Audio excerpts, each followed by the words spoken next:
to Watch is an intimate look into the lives of prominent and influential women leaders from around the world and the challenges they faced on their journey. It's the real story behind her title.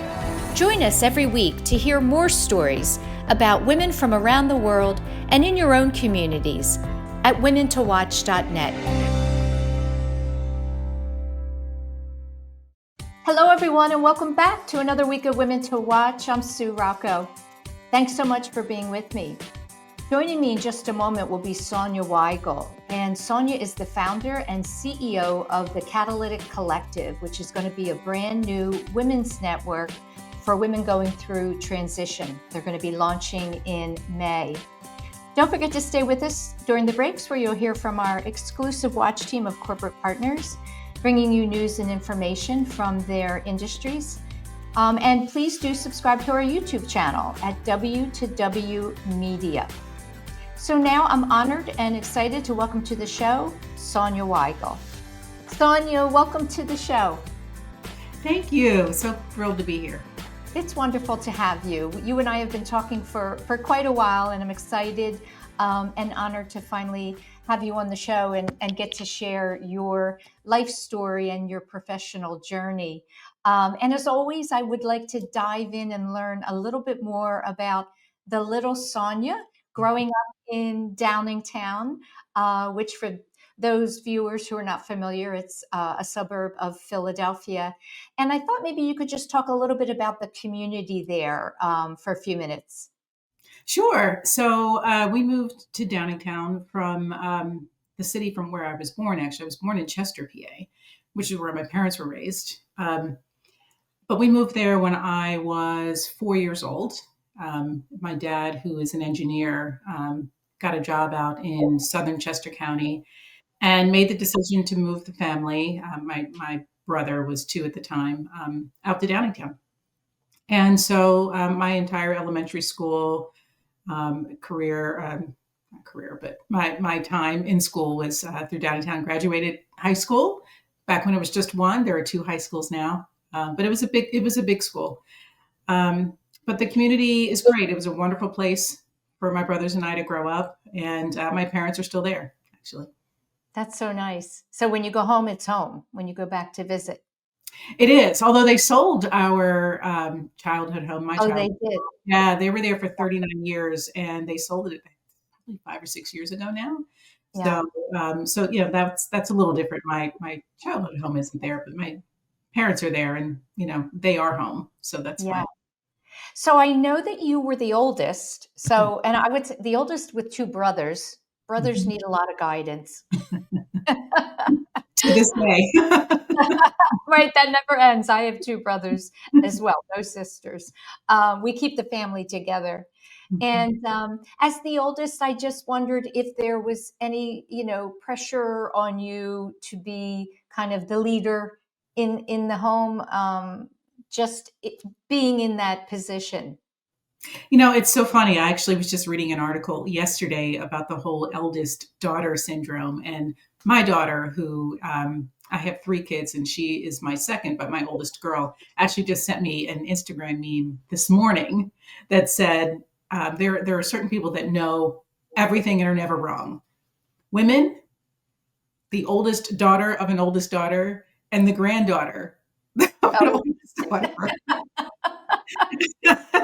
And so she seems to have picked up on this, oldest daughter thing where, you really do, I think, are sort of born into caregiver responsibilities. And being the oldest daughter of an oldest daughter who was the daughter of an oldest daughter, it sort of seems to kind of pass down. And my brothers were certainly, the oldest of my 2 younger brothers, were only 18 months apart. So we were actually more like twins.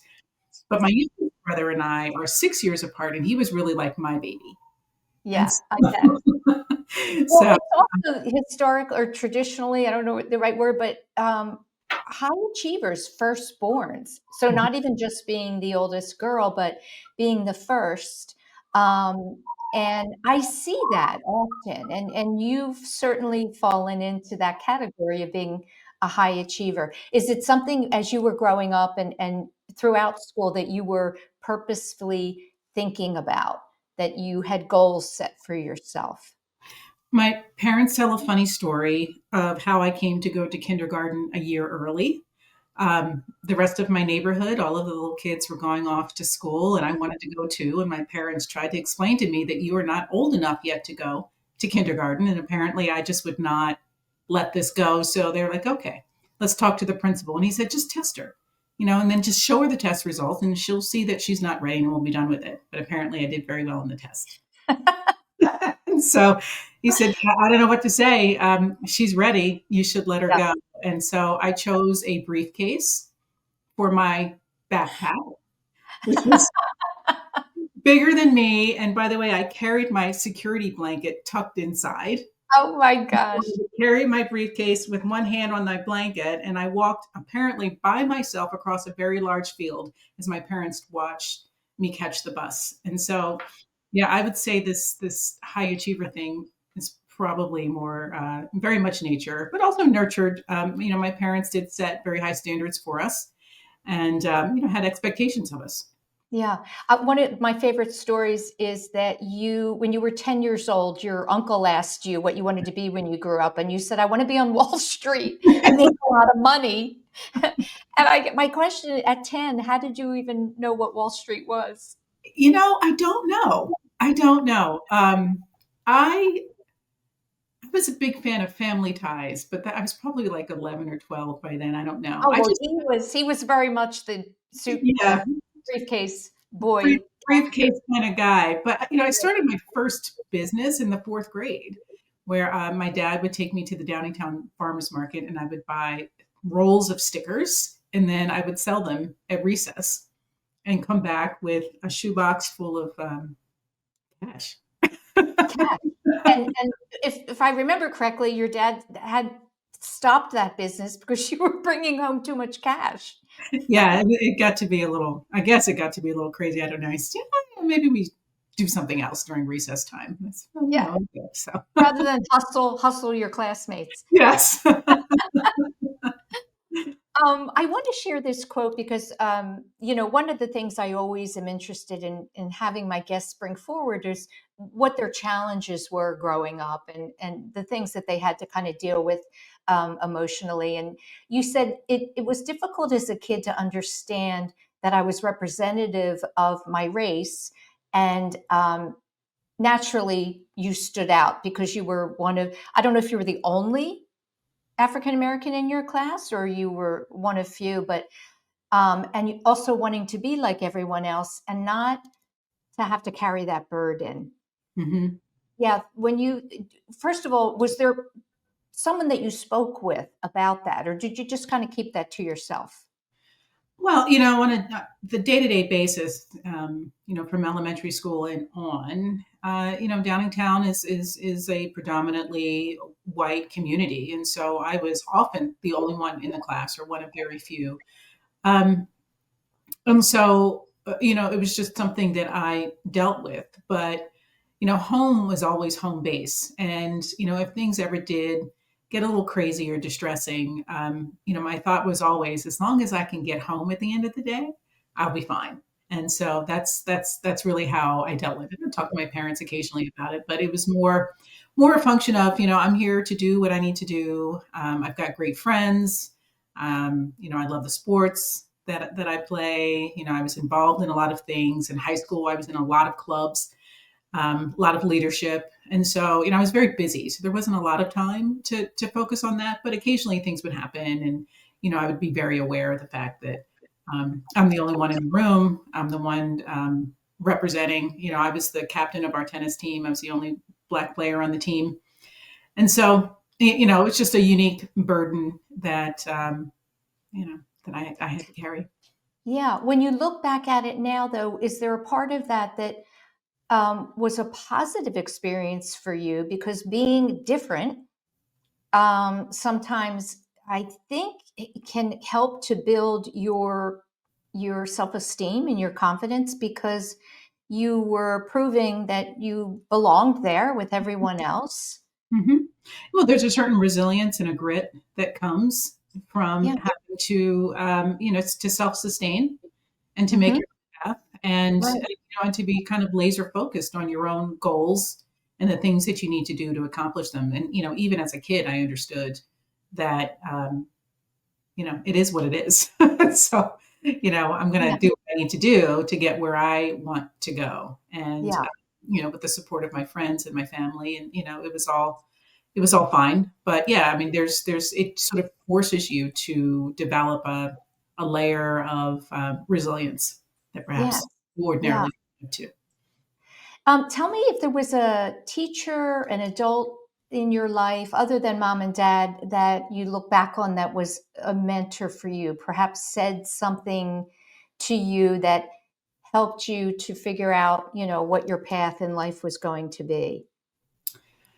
Um, I think as a young person, it was always either my parents or other members of our family. My grandmother, on my mother's side in particular, she was a wonderful, wonderful woman, and the kind of woman that everybody goes to for advice. She, she had just a legacy of being counselor, mentor, shoulder to cry on for countless people in and outside of our family. So you could always rely on her to just be an ear.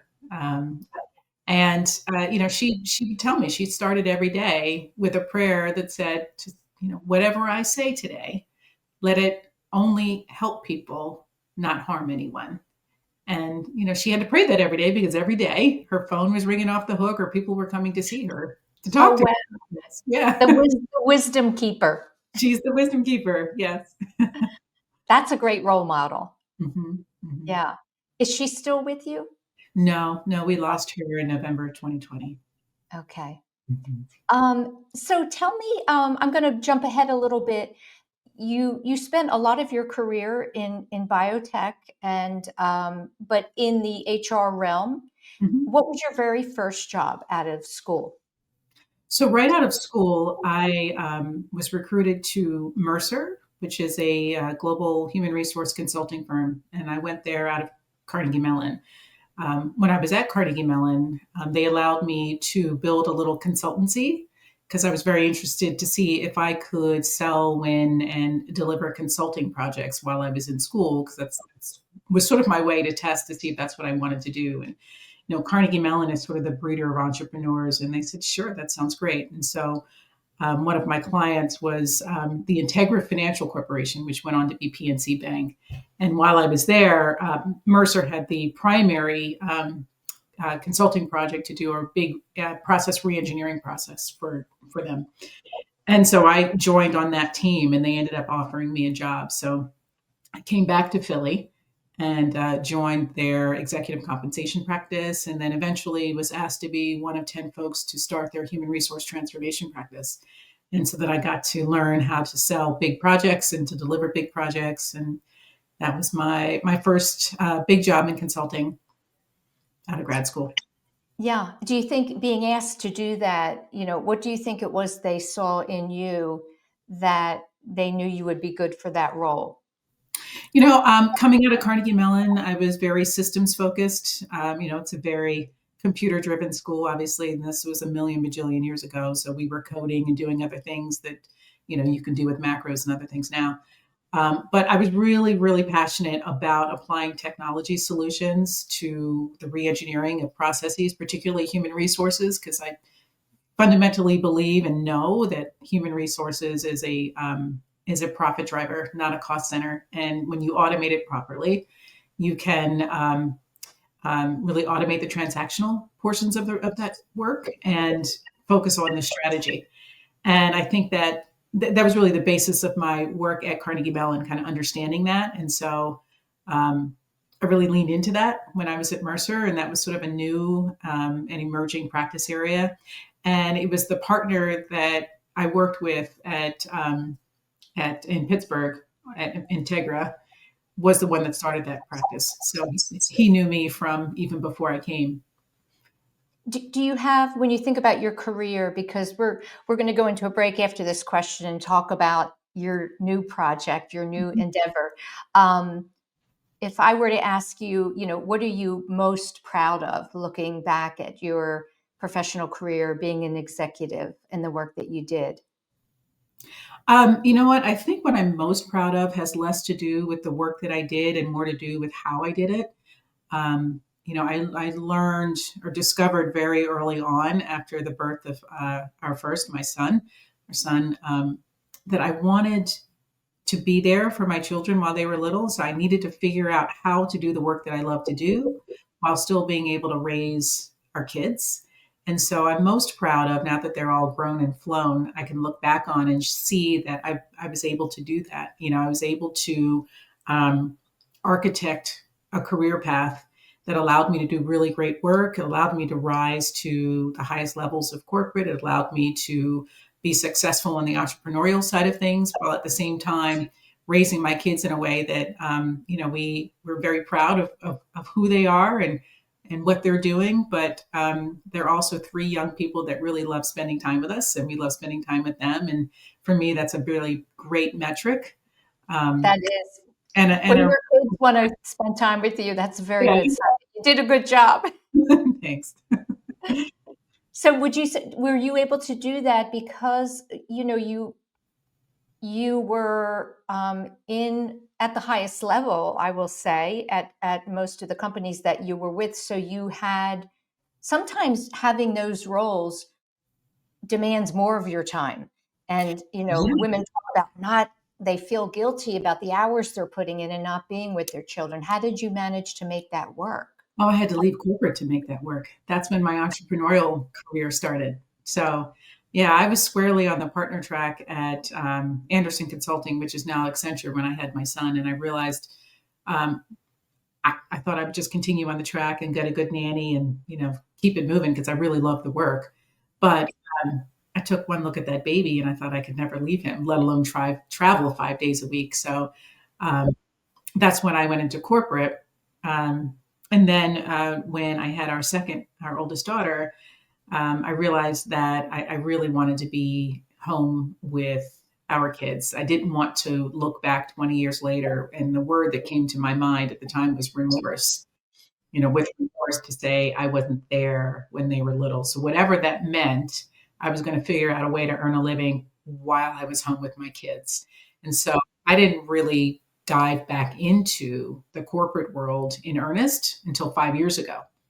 Okay. When the kids were independent. Yes, yeah, when our Wow. youngest went off to college, this was just before she went off to college, that really enabled me to turn on some of the things that I had tabled. I was very steadfast about not traveling and just, really being able to control my schedule.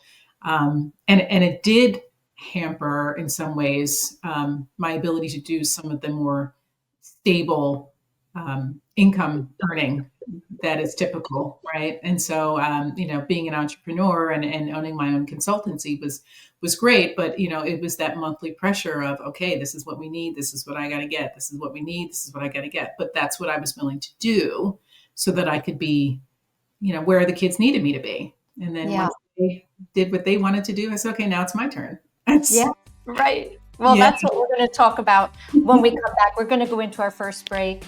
Stay with us for our watch team of corporate partners, bringing you news and information from their industries. And we'll be back with Sonya Weigle.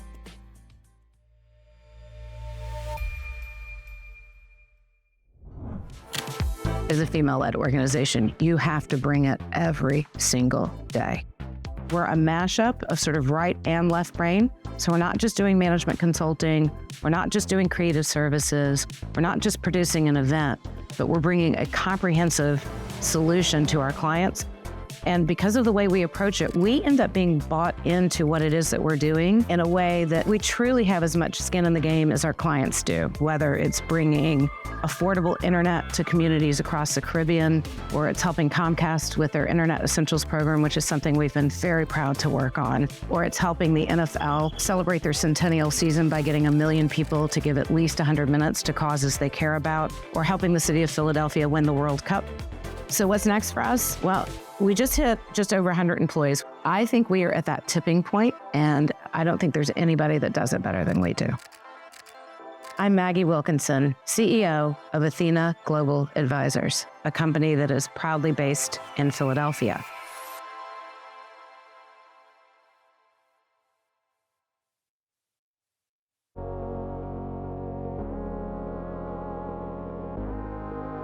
Ladies, I'm Tiffany Curtin, a financial professional with more than 25 years of experience serving successful women, families, and businesses. Here's the reality. You don't have to be the one managing your family's finances to take ownership of your future. But if you want true confidence about how everything is going to play out, you do have to take part in the process. That doesn't mean digging into the weeds of your finances when you don't have the time or desire. It means elevating your awareness of your own circumstances.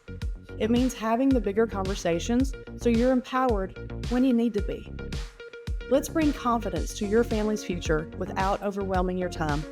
Call my cell at 903-520-2709. That's 903-520-2709. Or visit Johnson Financial Group on our website, www.jfg.cc. Not .com, www.jfg.cc.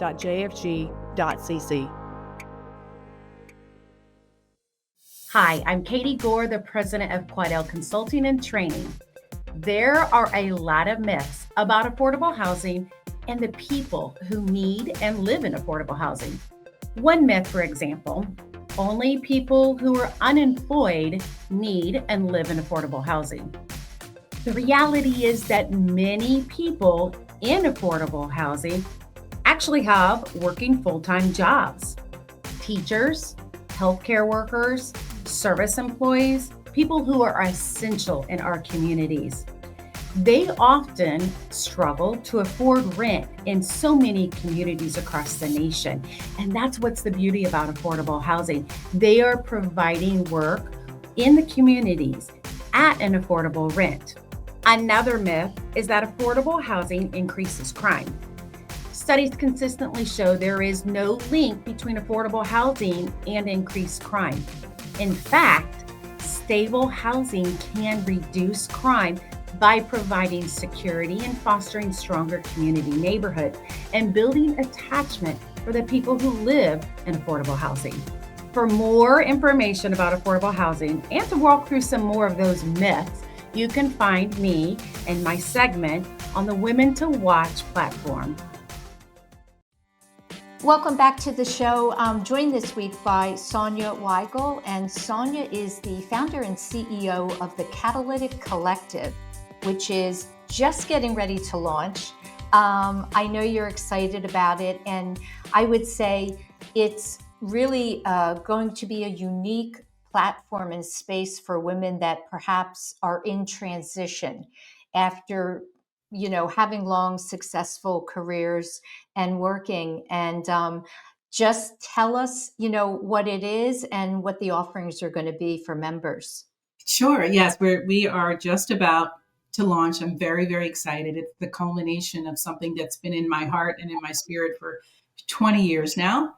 It is a membership organization for highly experienced women who are coming out of corporate careers, at the top of entrepreneurial careers, at the top of nonprofit careers. But, we have in common a sort of catalytic event that is speaking to us about maybe there's a pivot here somewhere, that maybe I've reached the top of my career as it is, and I'm looking around and perhaps it's at an empty nest or a coming empty nest, or there's just something that's saying, hey, what does it look like if I take my skills and my experience and my network and my credibility and I turn it internally as opposed to taking all of that energy and moving it outwards? And if I serve myself, what does that look like? And so I'm creating a community where we're all together in that journey. We're working together to identify and understand what the catalytic moments in our careers and our lives have been to get us to a place where we feel like now it's time for us. And what does that look like? And, for some women, it's, I've always wanted to write a book. For some women, it's like, I want to come out of corporate and I want to start my own business. I've always wanted to be an artist, whatever it is. It's about in community with one another through peer-to-peer relationships, helping one another to sort of navigate that journey from, boy, I'd like to do something different, to, okay, now that I know what it is, how do I get there? I think sometimes it's a very hard thing to figure out when all of a sudden you're faced with a completely different life than you've been living for 20 years, 25 years, 30 years. And I think it's so important that you share your thoughts and your questions and your wonderings with other people that are in that same space, because often they will see something that perhaps you're not seeing. And I wonder if that's going to be a big part of it, where there's conversations where women are sharing what they've done, and what kinds of things have you dreamed about, beforehand that you just were not in a position to do? No, it's true. I mean, you get to a point in life, and I think this will be a commonality amongst the women that are attracted to this membership, where, there's something that's happened that says, I really can do this for myself. One of my moments was about a year and a half ago.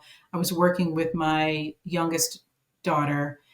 She was just contemplating her internship process. She was a senior or sophomore in college, and she was thinking, wow, what should I do for my internship? What should I do next? I want to, and she was just such a fun, energetic, exciting conversation. And I thought, man, she's got her whole life ahead of her. She's so lucky. And I thought to myself, I've got my whole life ahead of me too. And oh, by the way, I have 30 years of lived experience ahead of her. Right. I could bring experience into this navigation of that next step. And I think a lot of women, we find ourselves there, and perhaps it's time to give ourselves the gift of some self-focus for that next phase or that next stage. And, I think inside the collective, there's going to be the opportunity to engage in what I'm calling catalytic circles. And these circles are going to be topics that really speak to the type of woman that would be attracted to this. And so it might be around entrepreneurship. It might be around leadership. It might be around activism or advocacy. It could be around elder care. It could be around raising adult children. It could be, any number of things. We've already established a really exciting advisory board full of women who have identified that catalytic moment and have pursued or beginning to pursue that pivot. And they're bringing their expertise into the community, and they're going to help others sort of navigate through these things as well. So, we're envisioning the opportunity to have group coaching sessions. We're going to get together inside the online platform. We're going to get together outside of the platform as well. We're going to have mastermind dinners. We're going to have retreats and luxury trips and all of the things that we need to do to take care of one another. Yeah. So you're one of those women. When you talk about an advisory, you have figured that out. And so for women who are struggling, I just don't know what to do next. How did you figure that out? What questions did you ask yourself that led you to know that this was your next move? Yeah, I think the first thing was just really fully hearing that inside voice that said, it's your time now. What do you want to do? And it was really going through the process of understanding what could that be. And that really starts with, well, what I don't want it to be. I really thought about, what is this next 30 years of my life? What do I want to do with it? And it's taking some time, really about a 6 to 9 month journey for myself, where I hired a coach and really started to ask myself some introspective questions that allowed me to really think more broadly, more deeply around what my needs were and how I could attend to my own needs. Whereas, the last 30 years has been all about attending to the needs of my family or my clients or the career. Allowing myself to really think about those things opened up, some real clarity around what those next steps need to be. And then it was, okay, so how do I get there? And am I prepared? Is the person I am now prepared to receive who I want to be in the future? And I realized at that point, no, I had to go through a whole journey of attending to my own mental health and my own mental wellness. And then I had to look at my physical wellness and, and this whole perimenopausal journey and what that looks like. And just, finding the right doctors and getting on the right protocols and just, really just peeling down everything to say, I've got to take care of myself from the inside out. And once I do that, then we're going to layer on the steps of really understanding what this next phase of life looks like for me. I think so. It is a lot to consider. And I think, have you allowed yourself, have you said to yourself, this is, where I feel my next step is, and should it not work out, I can make another pivot. I think, sometimes there's such a pressure to make that next step and have it be perfect, which we know there's no perfect. So it's probably a good thing to understand we can always pivot throughout life. Oh, for sure. I mean, my whole, adult working life has been a series of pivots. My whole career path has been opportunistic and, it's moved, in various different ways, driven by the needs of my family and how they changed and evolved as well. But that's part of the power of having a collective of women. I mean, the catalytic part of the title is about those moments in their journey that sort of add up to, oh, wow, there's this moment that says, now's my time. But the collective is about what happens when you get women who come with this level of achievement and this level of experience who collectively want to do this pivot and to help one another. Energetically, what does that mean? And how can we take that and push it outside of the collective to help others, even outside of our community? But within the community, if you've committed to a pivot, you're going to find comfort and aid in a community of women who've decided the same thing. And we're all going to be at different parts of the journey, but there's so much collective expertise and experience that if you decide the pivot looks a little different one way than the next way, you will literally find somebody else who can support you, whether it's, resources or connections or experience, understanding. We'll have all of those things attended to within the network. So it's a safe place to take big pivots and mini pivots and different pivots. And, so that you can really curate exactly what you want for that next stage. Women are so amazing. All they want to do is help other Mm-hmm. people, not just other women, men and women, children, right? I just think it's a unique quality that I think women have, that they can't just do the job. They can't just do something. They have to be figuring out, is this going to help somebody else? Yes. Yeah. I love this question. If you could go back and give your younger self advice, what would you say? I would tell her that when people say, take your time, you have time, I would believe that person next time. I would tell her to just, enjoy the moment. Don't move so fast and really enjoy every stage of life. I tended to be someone that, even as a little girl, always pushing for the next thing. What's the next thing? I'm easily bored. So I always have been. Your poor parents. Yes. But, really just, telling her it's okay. You don't have to have the answer to everything. You don't have to be everyone's rock and everybody's resource. And it's okay to take care of yourself. And it's okay to put yourself first sometimes. Yeah. Would you say, after having gone through the journey that you did, that you described to us in order to find, what it was that you wanted to do, that you have more grace for yourself, that you're not as it's you might be driven for the Catalytic Collective, but perhaps it's a different kind of driven. There's not the same worry or concern for mistakes. Is that true? Yeah, I mean, there's a real gift that comes with lived experience, and I've experienced a lot, and I've learned a lot, and I really trust myself, and I trust what I know, and I trust my experience, and and you've been through you've lived enough life, you understand that it's never over. There's always another opportunity. There's always something else coming around the corner.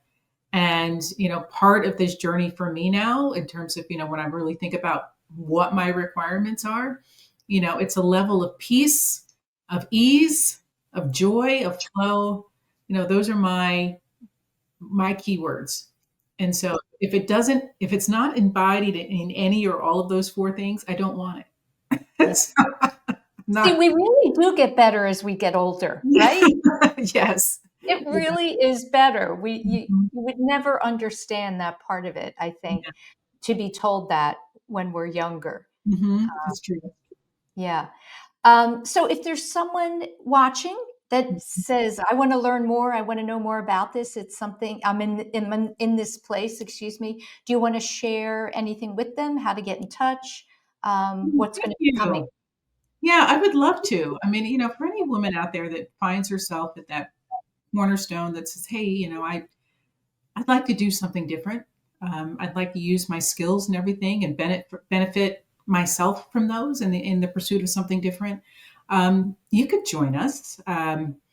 We have a website that's being developed. Right now we have a landing page where you can put your email in and be the first to know when we are getting closer to launch. It's the catalyticcollective.com. And we are looking to launch hopefully before Mother's Day.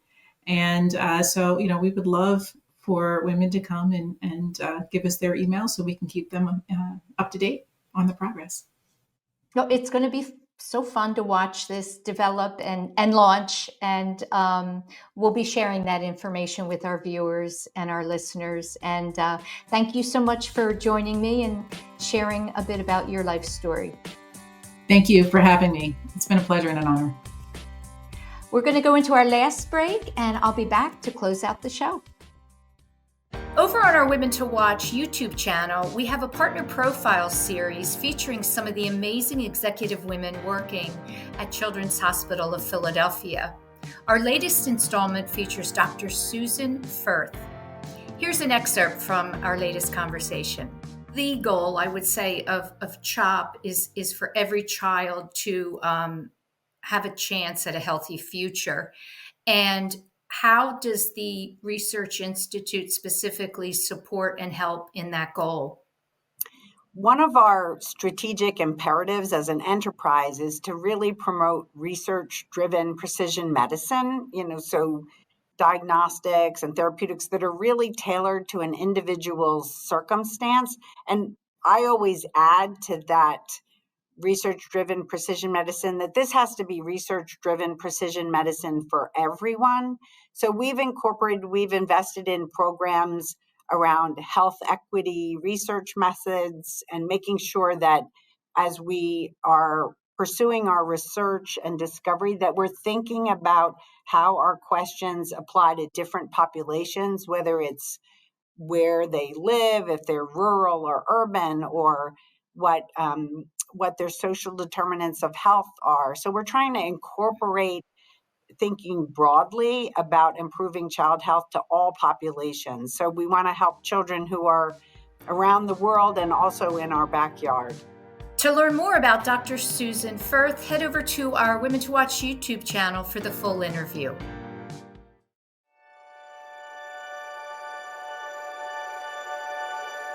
We are CHOP, and we can't wait to show you around.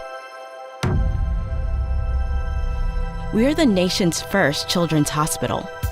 Now, a care network with more than 50 locations that continues to expand. 3 state-of-the-art research buildings with 1.5 million square feet of space. We have grown from 12 beds 165 years ago to nearly 600 beds and one of the best children's hospitals in the world. We have a level 1 trauma center, 11 floors of patient units, more than 20 operating rooms, first of its kind delivery unit for babies with birth defects, a separate cardiac operative and catheterization suite, and places to learn, like our internationally recognized simulation center. We have trained generations of leaders in the field of pediatrics, We are world leaders in medicine, surgery, and science. One of the top recipients in NIH funding for pediatric research.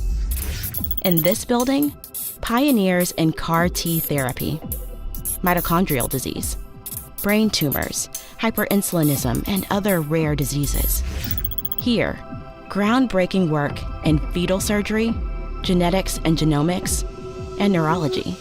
In our newest building, leaders in social determinants of health, clinical informatics and epidemiology, autism, trauma and injury prevention. Our patients come from every state and 115 countries.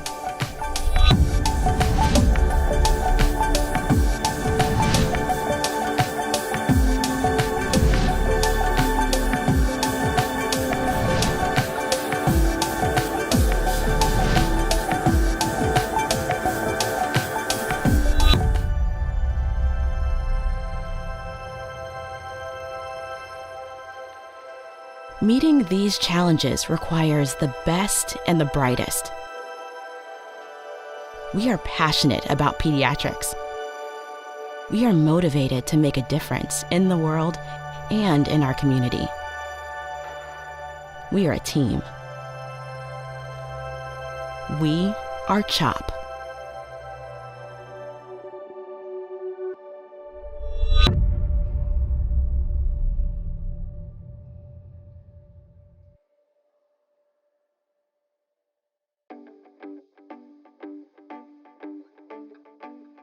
Hi, I'm Dawn Zier, CEO, Board Director, and Executive Mentor to Fortune 500 executives through my work at the EXCO Group, a firm of experienced CEOs, board directors, and global business leaders who offer real-world experience to help organizations and senior executives grow.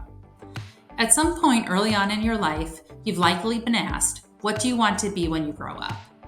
Some of us know right away, but most of us don't know exactly what we want to do and change our mind multiple times throughout our lives, and that's perfectly okay. Take me, for example. When I look at my career, it's been a nonlinear journey and chock full of reinventions. First, I was an engineer, then I switched to marketing.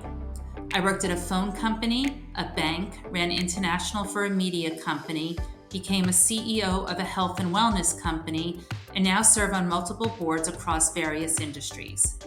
Which brings me to one of the biggest lessons I've learned. For many successful people, their career is not a straight line. Let each chapter, each role inform the next, and don't be afraid to pivot. Also, remember that one often needs to make lateral moves rather than take a promotion to prepare for upward mobility.